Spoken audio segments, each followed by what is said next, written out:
Tips তো বাবা হিসাবে প্রতি মুহূর্তেই দিতে থাকি, সেটা শুধুমাত্র অভিনয়ের জন্য না। তা ও যদি অভিনয় করতে চায়, আমার ছেলে হিসাবে আলাদা কোনো সুযোগও বেশি কিছু পাবে না। আমি আবার টিপসটা একটু বেশি দিই, তাই না? এবং তাদের সে বিরক্ত হয় আর কি। মনোগামীতে আমার চরিত্র যেটা, তার নাম হচ্ছে সাফকাত। সাফকাত নাম। আমার সহশিল্পী যারা ছিলেন আপনারা তো জানেন, জেফার, তারপর প্রিমা, শুদ্ধ আর রায়। রায় আর শুদ্ধ হচ্ছে আমার ছেলে মেয়ে। একটা আমার চরিত্রটা যে আমি একটা বিজ্ঞাপনী সংস্থার আর কি একজন কর্মকর্তা, এই তো। এইটা খুবই মানে কি বলবো, মিশ্র অনুভূতি।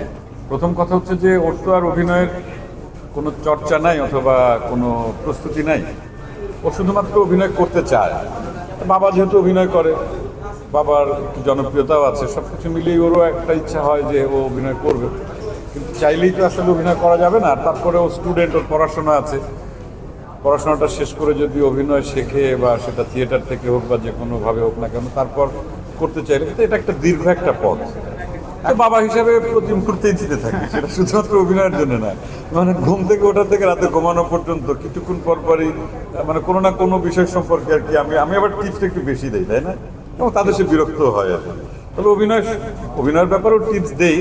টিপস দেই মানে যে অভিনয় করতে হলে তোমাকে পড়ালেখাটা ঠিক মতো করতে হবে, আর অনেক অনেক অনেক তোমার বই পড়তে হবে, অনেক ছবি দেখতে হবে, অনেক বড় বড় অভিনেতার অভিনয় দেখতে হবে। তা এটা দেখতে দেখতে একটা সময় তুমি নিজের মতো করে নিজে চিন্তা করতে শিখবে। তারপর অভিনয়ের শিক্ষাটা তুমি যদি, আর অভিনয়তে একদিনে শেখা যায় না, তাই না? এটা দীর্ঘ একটা সময় লাগে, এটা কন্টিনিউয়াস একটা প্রসেস। সেই প্রসেসের ভিতর দিয়ে যদি ওর সেই ধৈর্য, এবং প্রথম হচ্ছে এখন যেটা ভাবছে যে বোধহয় চাইলে অভিনয় করা যায়, ব্যাপারটা তো একদম তা না।